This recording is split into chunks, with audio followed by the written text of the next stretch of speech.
Well, good evening, all my little Pokemon. It's Mewtwo here with you again tonight to further talk about last night's subject. Because after I posted that, I had a bunch more thoughts come into my head, and well, hey, let's dig a little deeper. Now, to say the least, I did get a few good responses from friends of how their experiences had been and how they felt about the situation, and I haven't had anybody really disagree with me.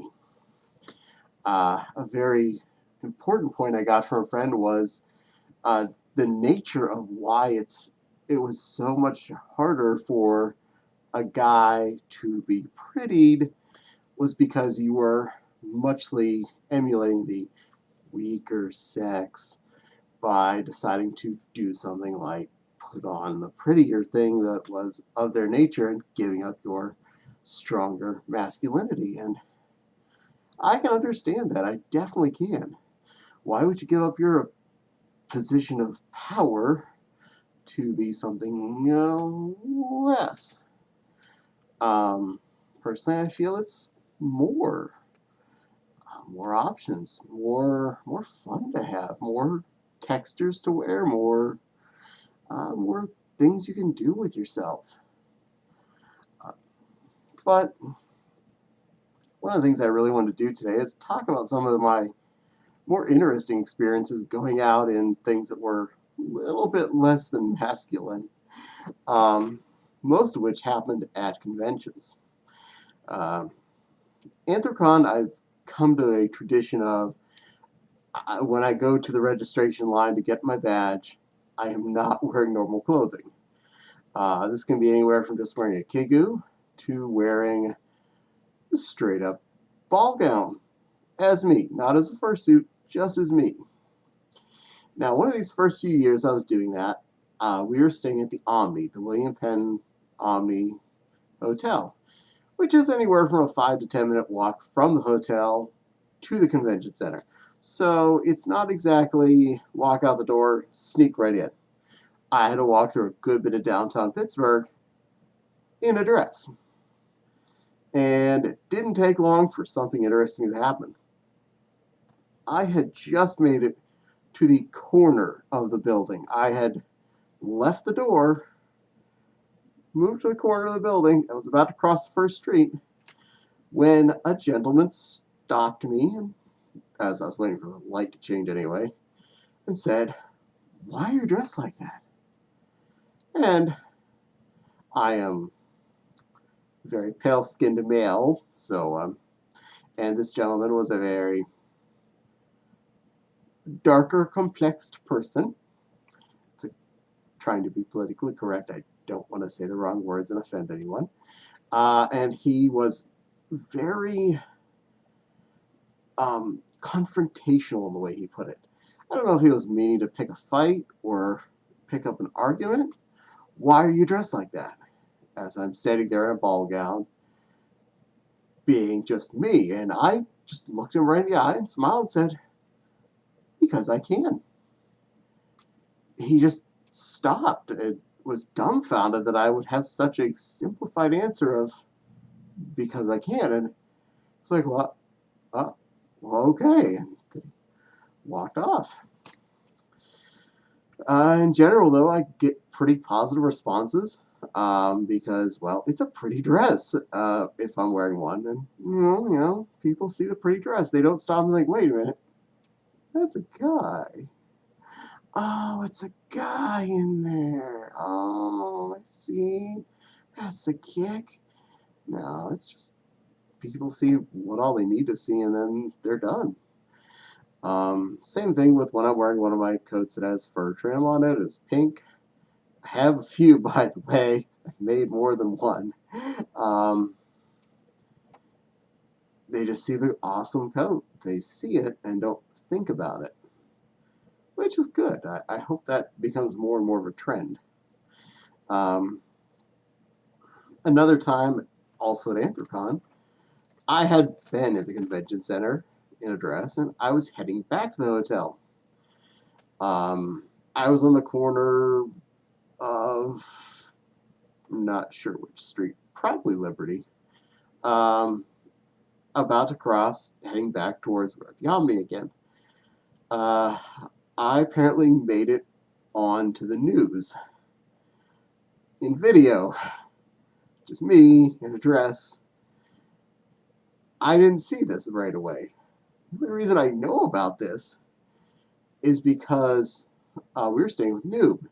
His mom called him, said she saw me, said saw Caddy on TV in a dress.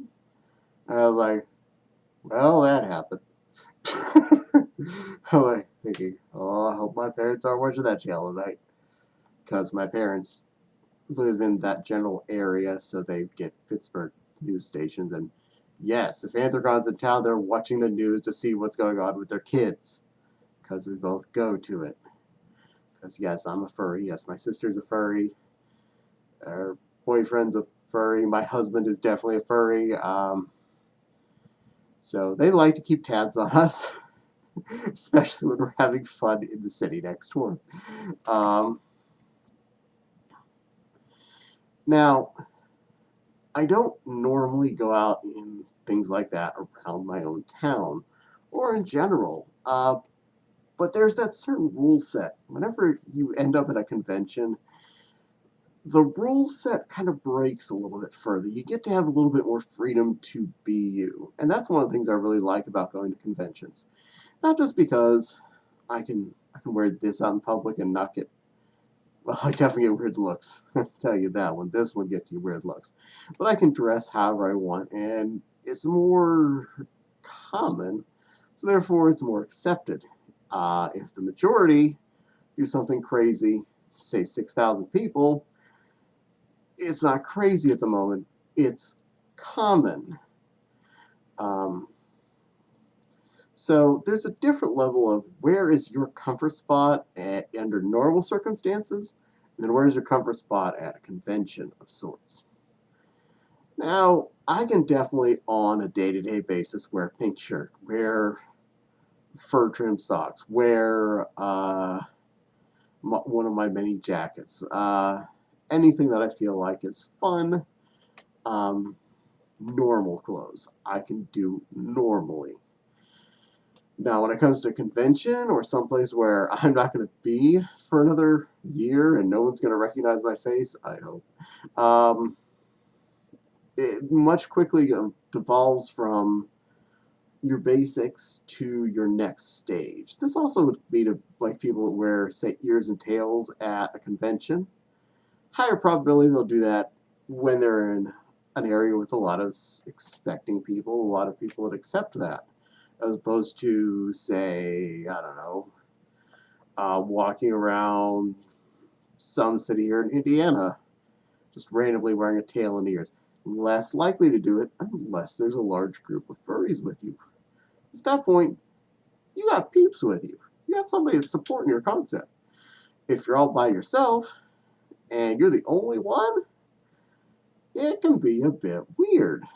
The younger the person is, the higher the probability you can be weird and not care as much. I definitely wore tail and ears out when I was in my early 20s because I didn't know it much better. I didn't give too many tittles.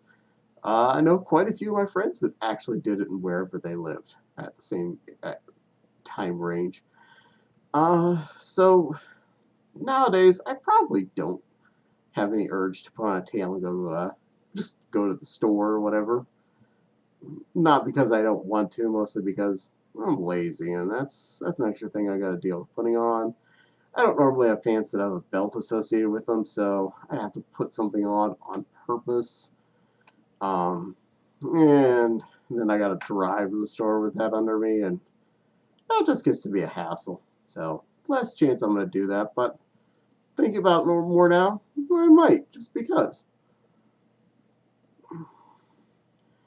Another attribute I have is quite a while ago, I stopped wanting to have too much of my stuff in my pockets. I was realizing it was getting harder and harder to sit on my wallet. I felt like my pockets were just really, my side pockets were just feeling like more of a cramped situation. So I started carrying a bag. I started with a more gender neutral bag. And I've moved all the way to I carry a pink purse now. Why? Because I can. Why do I use the one I do? Well, I actually made it, so that's one big reason right there. My secondary one that I occasionally use instead is it's also pink. It's one of those little mini backpacks, and it's got mini ears on it, and I really like it. It's expressive. It's a little more to deal with because then I have to take it off when I get in the car because I can't just sit back on it. Hence why I normally carry my purse one, the kind of side bag. Um, but I like both equally. They're both fun. Oh. Um, so there's ranges here. Depending on how much I feel like expressing, I feel like I express a lot. I wish I was able to feel like I could express myself even more out in public. I like to see myself out there being me. The more I see myself as me, the happier I am in general. The less I feel like I'm hiding. Now, I don't need to show everything about my life out in public, but I like to show myself as I like to see myself. And I like what other people do too, showing themselves as how they see themselves. This form right here, I at least feel like I can express myself and dress how I want to dress and show myself off. Because if you're coming and watching this for more than a minute or so, you had a purpose. You were curious about what I had to say, or you wanted to see what I had to look like today.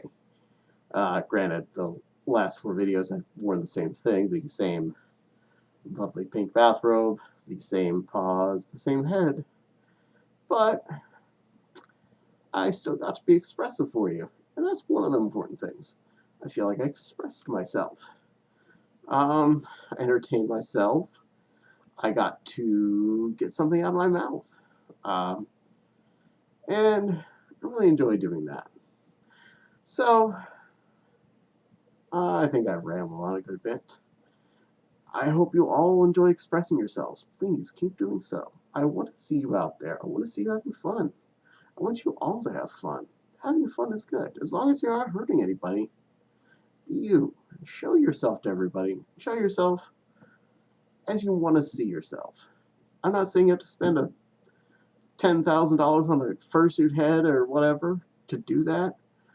But if you have a dress you really like, or a hat you love, or that purse that you think looks awesome with those shoes, do it. Be you.